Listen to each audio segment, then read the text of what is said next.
Continuamos con Cerrando la Noche y hoy tenemos la compañía del doctor Fulgencio Severino, quien es el candidato a la presidencia de la República por el partido Patria para Todos y Todas.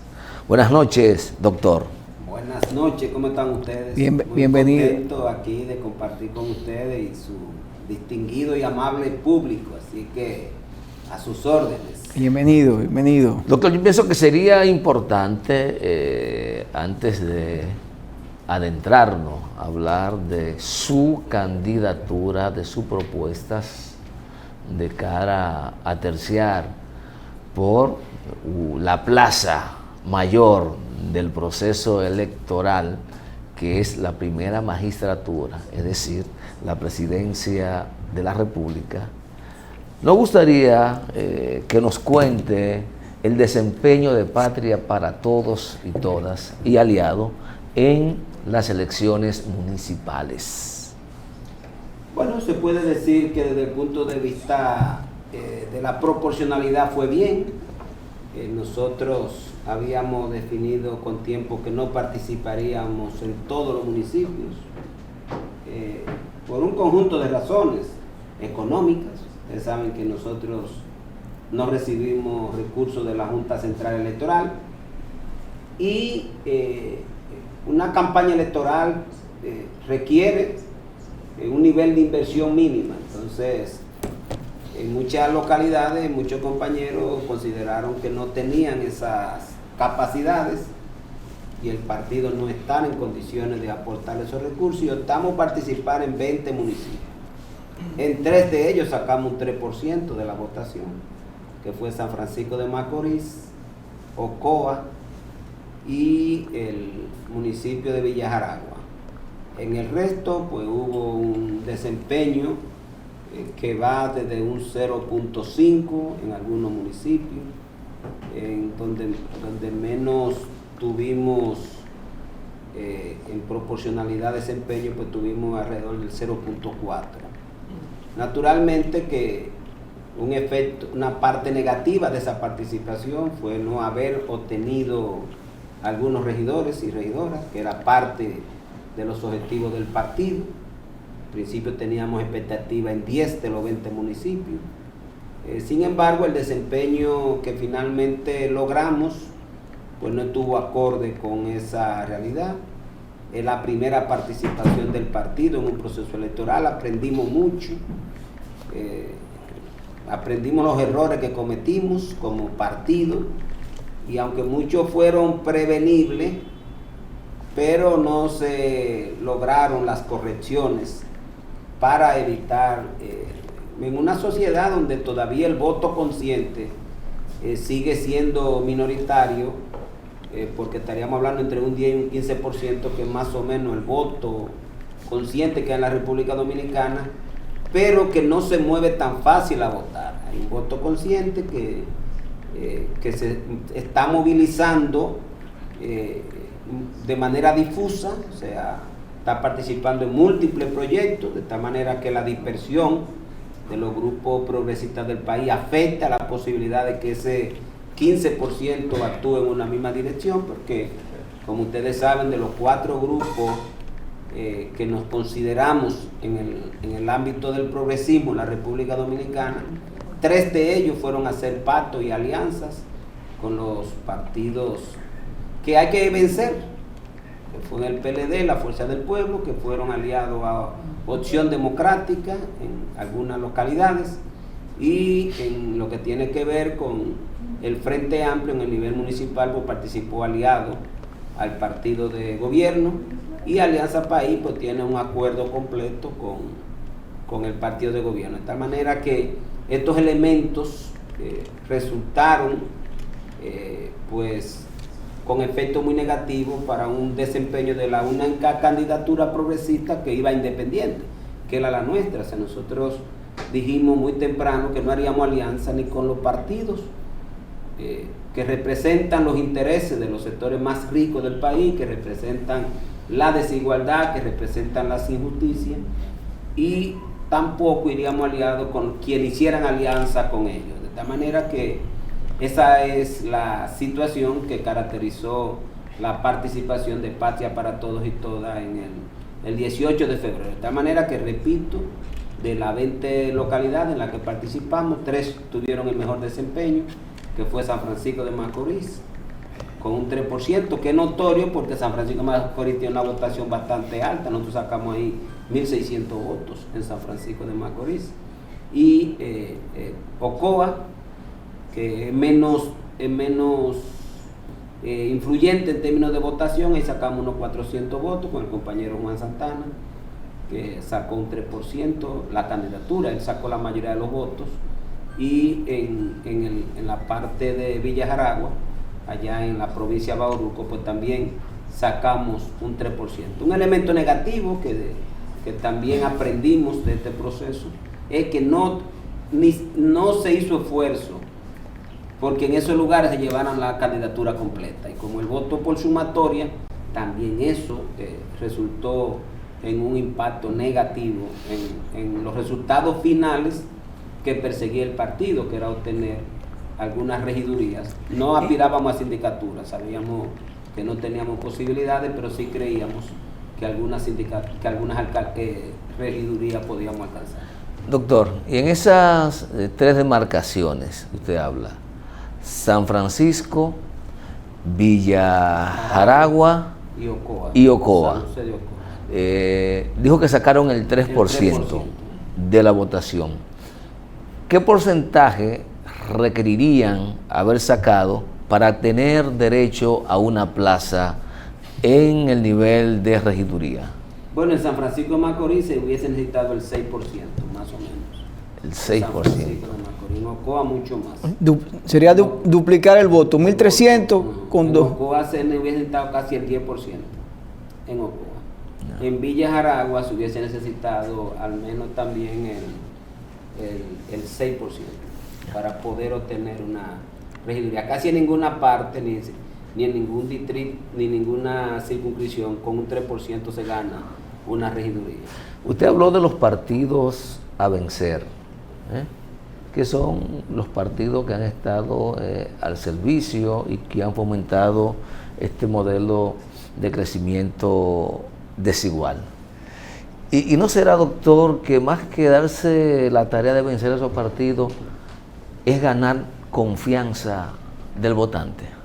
Bueno, yo creo que todo. Yo creo que lo que sabemos de la vida cotidiana, sabemos que en política pues va a estar determinada mucho por ese elemento, la confianza, aunque en el voto inconsciente, el voto que se mueve por motivación, es un voto coyuntural. Ese es un voto que va a depender mucho de las condiciones económicas que se viven en el país, de la movilización. Hay que tener bien claro la llegada del PRM y nos pasó también con el primer gobierno de Danilo Medina. La desmovilización caracterizó ese periodo. Entonces esa desmovilización indiscutiblemente que beneficia al partido de gobierno, porque la gente no identifica los problemas que caracterizan a un gobierno, porque no es que el partido de gobierno actual ha hecho algo bueno. Pues yo te puedo decir, por ejemplo, Salud es un desastre. Y quiere decir que no se ha avanzado, no, pero sigue siendo un desastre. Y uno evalúa el desastre en términos de tasa de mortalidad. O sea, la tasa de mortalidad por todas las enfermedades son elevadísimas. El gasto de bolsillo en medicamentos sigue siendo elevadísimo de la gente. Aquí sigue quebrando la gente por falta de dinero para cubrir una enfermedad. Aquí tú sigues recibiendo llamadas, yo como médico que trabajo en un hospital, sigo recibiendo llamadas para atender pacientes que no encuentran oportunidades. O sea, aquí se sigue dependiendo de las relaciones para una atención médica, hasta para un traslado de un paciente de un centro de menos capacidad a otro de más capacidad. Se depende de relaciones. Entonces tú tienes un sistema de salud caracterizado por baja inversión del Estado, por una disponibilidad de cama insuficiente, porque nosotros como país, con la remodelación que hizo el gobierno del PLD, las camas se redujeron de 12 a 8.000 camas. Estamos hablando de reducción de casi un 50%. Tú tienes el hospital Luis Eduardo Aybar y este gobierno lo ha mantenido cerrado durante casi 4 años sin justificación alguna. La gente en las emergencias del Mocoso Pollo y del Gautier, como los dos hospitales más importantes públicos de aquí del Gran Santo Domingo, y el Morgan con cama ahí disponible cerrada. O sea, como tú dices y concluye que ese no es un gobierno malo. O sea, ahora, ¿por qué no se genera movilización a pesar de esas circunstancias? ¿Por qué toda la movilización que se generó en el último año de Danilo para que se abriera el Morgan no se generaron con el PRM? No se generó una sola movilización en la zona de María Auxiliadora, Guachupita y todas esas zonas que son alrededor del hospital Mocoso Puello. Entonces, igualmente te pasa con el tema de la economía. O sea, ¿cuáles son los sectores que el gobierno actual ha favorecido? Es fundamentalmente el turismo y el que menos paga. Los ricos siguen sin pagar impuestos porque desde que Luis llegó con las asociaciones público-privadas lo que hizo fue promocionar y favorecer la evasión de los grandes capitales.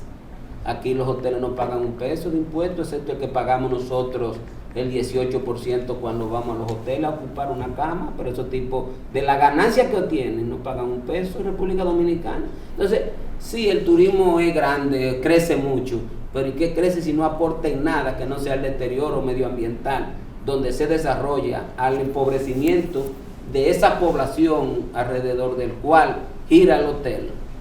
Porque todo se encarece, se arrabaliza todo para ver si la gente se muda, mientras que no pagan un solo centavo de impuestos. De esta manera que hay que ser crítico. Yo creo que si tú dices, por ejemplo, el nivel de salario mínimo, y el presidente decía en su discurso que el salario mínimo de República Dominicana es más alto, de $372, pero ¿dónde es eso?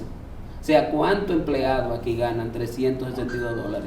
Cuando tú buscas las estadísticas del propio Banco Central, 21,000 pesos, que serían más o menos $362. Aquí nada más lo gana eso o más, lo gana el 30% de todo el que tiene ingresos. El resto gana menos de ahí. Aquí todavía tenemos que el 10% del que trabaja gana menos 6,000 pesos, que el 10% del que trabaja, y estamos hablando de casi 800,000 trabajadores, 900,000, tiene ingresos por debajo del... Don Fulgencio, ¿y cómo se explica entonces, con esto que usted está explicando, en materia de turismo solo favorecen a los grandes y a los empresarios? En materia de salud prácticamente es un desastre, seguimos en números rojos. Y usted habla que hay votantes coyunturales. Entonces, ¿a qué se debe que el partido de gobierno y el presidente Luis Abinader tienen una buena aceptación, según los sondeos, mandado a hacer por ellos, mandado a hacer por la oposición y por sectores económicos que siempre han mandado a hacer encuestas? Fíjate, yo como académico e investigador en el sector salud no cuestiono nunca nada de lo que se hace hasta que tú no hagas unas. Pero yo tengo claro que todo eso es del que logran contactar. O sea, cuando tú hicieras una encuesta, tú agarras aquí entre todos los que estamos aquí, la mayoría de la gente desaprueba el gobierno de Luis Abinader. La mayoría. Ahora hay que entender que si un gobierno tiene 800,000 empleados y esos 800,000 empleados tienen familia, tú tienes que entender que si se logra en un determinado nivel de encuesta contactar a ese tipo de personas, la posibilidad de que hay de que dé un resultado relativamente bueno. ¿Por qué? Porque ¿qué es lo que pasa aquí? Aquí la gente está desinteresada de la política y de todo ese nivel de estudios sociales. Aquí no, un porcentaje alto de la población, cuando le preguntan, te dice, no me jodas, no quiero hablar de eso. Entonces, cuando vienen a verlo, y yo veo todas las encuestas, no he podido ver la encuesta Gallup, pero espero verla. Porque es que el 30-40% de los seleccionados para ser encuestados no lo encuentran, no responden. Entonces, cuando tú tienes ese nivel de respuesta, nosotros en investigación, por ejemplo, cuando yo hago una encuesta, tú sabes que la muestra se toma en función de los resultados que tú esperas. Es decir, nosotros usamos una fórmula, vamos a suponer, en este caso, que es la proporcionalidad por el nivel de confianza que usted utilice, que utilizamos siempre un Z vinculado a un intervalo de confianza de 95%, y lo dividimos entre el margen de error. Así es que determinamos la muestra. Y para como la muestra que sea aleatoria para que los resultados sean más fidedignos, nosotros lo que hacemos es que calculamos previamente en estudios anteriores cuál es el nivel de pérdida de la muestra que tú tomas. En este caso, cuál es el nivel de gente que se niega a la respuesta. Y en vez de tener 1.200, si se te pierde un 30, tú tienes que tener el 30% de esos 1.200, que estaríamos hablando 400 más, llegaría a 1.600. Para que cuando te queden 1.200, pues tienes que sacarlo aleatorio. Te queden en 1.200, tú digas, la respuesta y los resultados que tengo son correctos. De esta manera que a mí me parece que tal como ocurrió en el propio Guatemala, ustedes recuerdan con el movimiento Semilla, ahí no apareció nunca la encuesta. O sea, faltando 3 días lo pusieron en el 7º lugar y hoy Arévalo es el presidente de Guatemala. De esta manera que las encuestas tienen muchos errores en función de la metodología para calcularlo, de no tomar en cuenta esa pérdida o esa no respuesta. Y a mí no me cabe la menor duda que la realidad del país no es buena. Doctor, antes de irnos a la pausa y de hablar sobre su propuesta, usted hizo una afirmación que yo, la verdad, estoy procesándola todavía, cuando refirió que entre el 10 y el 15% de los ciudadanos del voto es consciente, lo que significa que entre el 85 y el 90% a partir de esa afirmación vota inconsciente. ¿Cómo explicar eso? Bueno, fíjate, cuando uno habla del voto inconsciente, lo que tú estás diciendo es que es un voto emotivo. Lo que quiere decir que es un voto que vota por coyunturas. Si la coyuntura, por ejemplo, hay un gran movimiento social que empuja a que tú votes a que el gobierno es malo, y todo el mundo se une alrededor de eso, la gente vota en contra del gobierno. Por eso es muy frecuente que la gente diga, la gente vota en contra de, porque es un voto emocional. O sea, la narrativa que se construye alrededor de una coyuntura es de que esto es malo. Por eso tú ves la guerra, ¿cómo que le llaman esta guerra que es de información? Por ejemplo, ¿por qué tú crees que la guerra de información para tratar de llevar, por ejemplo, en el caso de AMLO y todos los gobiernos progresistas de América Latina, de quererlo presentar como malo sin ser malo, en la que participan los medios tradicionales de esos países de comunicación? Porque eso busca crear una narrativa que emocionalmente vote el voto, movilice al voto para votar en contra de un gobierno que es bueno. Y ahí vienen los golpes de Estado blando, como se le llama, que se monta toda una narrativa con todos los medios que se tienen, los medios digitales y todo este tipo de cosas. Y el PRM yo creo que aprendió del PLD, porque no creo que lo aprendió de otro, aprendió del PLD a utilizar los medios. Y recuérdense, señores, la campaña del PRM era que el PLD gastaba 6.000 millones de pesos en propaganda y gasta 8.000 en propaganda. Él aprendió de que había que construir una narrativa de que todo estaba bien, porque si algo hemos aprendido del papel de esa narrativa y la movilización, es que cuando tú vendes una imagen de que la cosa está bien sin estar bien, mucha gente te la compra y eso te desmoviliza, y viceversa. Cuando tú logras construir una narrativa, que fue lo que pasó aquí con el PLD. O sea, cuando llegó el momento del PLD, que el PLD es el gobierno más corrupto, pero es igual de corrupto que este. Es igual de corrupto que este. O sea, estos están robando igual. Lo único que no se ha construido una narrativa para que se muestre de que esto tan igual, porque la clase dominante está muy homogénea alrededor de Luis. Porque es que Luis le ha dado todo. O sea, Luis no nos ha vendido a todos nosotros para entregárselo a esos grandes ricos. Porque él no encuentra como decir, mire, cójanse eso para ustedes. O sea, que yo me parece que ustedes como comunicadores entienden ese papel que juega la narrativa en la construcción de una emoción que movilice el voto alrededor o en contra de algo. Vamos a una pausa y en breve continuamos con esta interesante conversación con el doctor Fulgencio Severino, candidato a la presidencia por el partido Patria para Todos y Todas.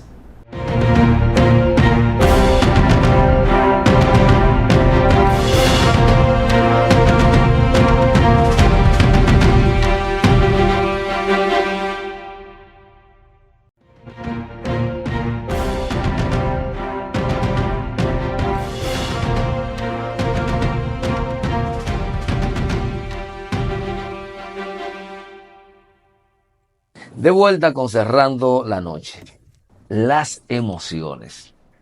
Yo creo que sí, que hay que entender que la actividad política y sobre todo el proselitismo político debe estar acompañado no solo de una buena propuesta, no solo de un buen discurso, no solo de muchos recursos, sino también de la capacidad de tocar las emociones de los seres humanos. Porque la política no solo es consciente, también es emoción. Y mucho voto consciente, como llama el doctor, se mueve por emoción. Doctor, ¿cómo lograr que el bloque progresista en su diversidad y disperso, como va a intervenir ahora en el proceso, pueda generar emociones con el electorado que le permita acumular una parte importante de esa población votante? Bueno, me toca conversar desde la perspectiva de la propuesta de nosotros. Nosotros somos la única propuesta que plantea romper los muros del modelo actual, del modelo de desigualdad y de injusticia. Somos la única propuesta que va independiente a los partidos tradicionales, aunque tengo informaciones de que Luis planteó alguna otra propuesta por ahí que tal vez tenga que recogerse, porque la verdad es que aparentemente por las informaciones que manejo rechazó la participación de esa propuesta con él o aliado a otro grupo que van aliado al PRM. Pero desde el punto de vista de lo que en la sociedad dominicana hay que hacer, primero, aquí hay que construir una nueva historia. Y nosotros estamos conscientes de jugar un papel para hacer esa historia. Esa historia quiere decir que la política y la economía sirvan al bienestar de la gente. Y esa es la historia que hay que construir. O sea, nosotros estamos conscientes de que la barrera que impide que la generación de riqueza en República Dominicana sea utilizada para que la población pueda vivir mejor, hay que romperla. No hay otra forma. Y al margen de esa ruptura, de derribar esos muros, porque hay que derribar esos muros. Son los muros de la desigualdad de lo que pasa con las mujeres, son los muros de la desigualdad de lo que pasa con los jóvenes, son los muros de las desigualdades en que se genera aquí la competencia inclusive dentro de los propios sectores empresariales. Porque aquí tú te encuentras que los grandes no pagan impuestos, entonces tú pones una pequeña empresa como ustedes, entonces tienen que pagar impuestos. ¿Cómo ustedes van a pagar mejores salarios si ustedes son la mayoría de los empleadores de República Dominicana cuando el Estado carga al pequeño de carga impositiva enorme y entonces a los grandes les permite todo tipo de evasión? Y siempre está buscando leyes y siempre está buscando mecanismos para que esos grandes evadan el pago de impuestos. Entonces, ese muro hay que derribar. Y en Patria para Todos estamos conscientes de que eso es lo que va a construir aquí una nueva historia. Pero nosotros decimos, hagamos historia. Ustedes están construyendo una nueva narrativa y eso es un hecho que está ahí, fehaciente. Van a un proceso electoral, están tratando de cambiar una conducta de la población que la mayoría de los dominicanos, ya usted lo explicó, uno, tienen compromiso con el gobierno porque son empleados públicos. Dos, otro grupo importante de la población que acude a votar va por un caramelo, por un regalo, por un obsequio, por una dádiva. Ya usted dijo al principio de la conversación, de la entrevista, que ustedes no tienen dinero. Y por no tener dinero no pudieron ir en todas las provincias y municipios del país. Pero en política, como dice Junior, está la emoción, está el discurso. El trabajo que viene haciendo Patria para Todos, de una forma u otra, tiene que calar en esos renglones de la sociedad, en esos nichos de mercado. ¿A qué se debe que, si se quiere, no han despertado el interés de la población para que los votos el 19 de mayo se vuelquen en Patria para Todos, porque tiene propuestas muy buenas, excelentes, pero hay que seguir vendiendo. Recuérdate que te dije que sacamos un 3% en San Francisco, no es Sí, poco voto. sí, sí. Sacamos un 3% en Ocoa y sacamos un 3% en Villarreal. Sí, pero si usted en las elecciones, escúcheme, del 19 de mayo sacan un 15%, ya para la próxima que viene tiene que haber un cambio. Por eso digo, entonces nosotros estamos conscientes de que cada coyuntura que construye un objetivo. Nosotros estamos conscientes de eso.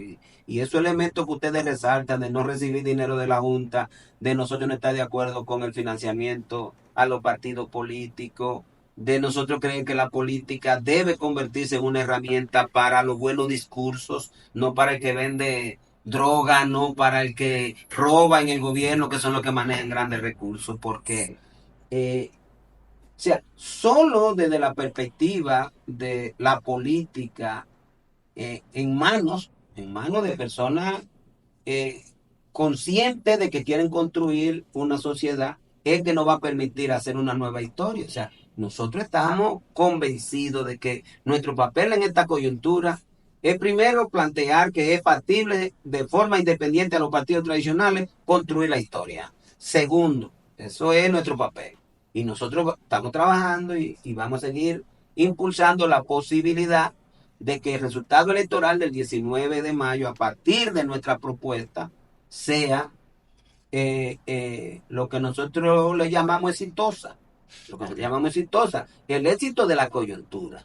El éxito de la coyuntura para nosotros es que la cantidad de votos consciente y emotivo que logremos alcanzar haga que la gente mire hacia otro lado, porque la gente, y yo creo que todos tenemos que estar conscientes, sigue mirando hacia, hacia lo corrupto, sigue mirando hacia los grupos que están vinculados con los grandes capitales, hacia los grupos que están vinculados con el narcotráfico. Y eso te plantea, por ejemplo, ¿cuál es la coyuntura actual? Que los que estaban quieren regresar y los que están quieren continuar. ¿Pero para qué? Los que quieren regresar y los que quieren continuar, lo que quieren es lograr que el modelo económico y social de injusticia siga dominando y que las desigualdades sigan predominando en la República Dominicana. O sea, está en nosotros ahora la posibilidad de que la gente diga, bueno, nosotros queremos una sociedad más justa. Y Patria para Todos está aquí para eso, para el que quiere participar en un voto consciente, en un voto alternativo, en un voto que plantea romper esas barreras de la desigualdad y las injusticias, que vote 27, y ahí yo voy a estar, y ahí van a estar nuestros candidatos y candidatas a diputados y senadores. Dos cosas, doctor.